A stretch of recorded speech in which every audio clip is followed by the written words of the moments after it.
বলিউডে অভিষেক বচ্চন ও ঐশ্বরিয়া রায় বচ্চনের বিচ্ছেদের গুঞ্জন নিয়ে গত কিছুদিন ধরে নানা আলোচনা চলছিল। তবে সব গুজব সরিয়ে রেখে এক আবেগঘন মুহূর্তে স্ত্রীকে সম্মান জানিয়ে আবারও সম্পর্কের দৃঢ়তা প্রকাশ করলেন অভিষেক।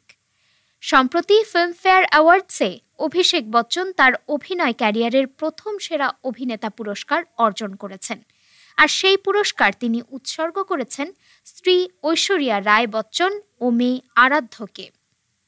পুরস্কার হাতে নিয়ে অভিষেক বলেন, গত ২৫ বছর ধরে এই পুরস্কারের স্বপ্ন দেখেছি, আজ তা বাস্তবে পরিণত হলো। আমার চেয়েও বেশি খুশি আমার পরিবার। এই সম্মান আমি উৎসর্গ করছি ঐশ্বরিয়া ও আরাধ্যকে। তোমাদের ত্যাগ, ভালোবাসা আর সমর্থন ছাড়া এটা সম্ভব ছিল না। তিনি আরও যোগ করেন, আশা করি এই পুরস্কারের মধ্য দিয়ে তোমরা নিজেদের আত্মত্যাগের সার্থকতা খুঁজে পাবে। তোমরা না থাকলে আমি আজ এখানে দাঁড়াতাম না। পরিচালক সুজিত সরকারের পরিচালনায় আই ওয়ান্ট টু টক ছবিতে অভিনয়ের জন্যই অভিষেক পেয়েছেন এই পুরস্কার। ছবিটিতে এক অসুস্থ বাবার সঙ্গে মেয়ের সম্পর্ক পুনরুদ্ধারের গল্পকে দারুণভাবে তুলে ধরেছেন তিনি। তার সংবেদনশীল অভিনয় দর্শকদের হৃদয় ছুঁয়ে গেছে। ডেস্ক রিপোর্ট, আজ বার্তা।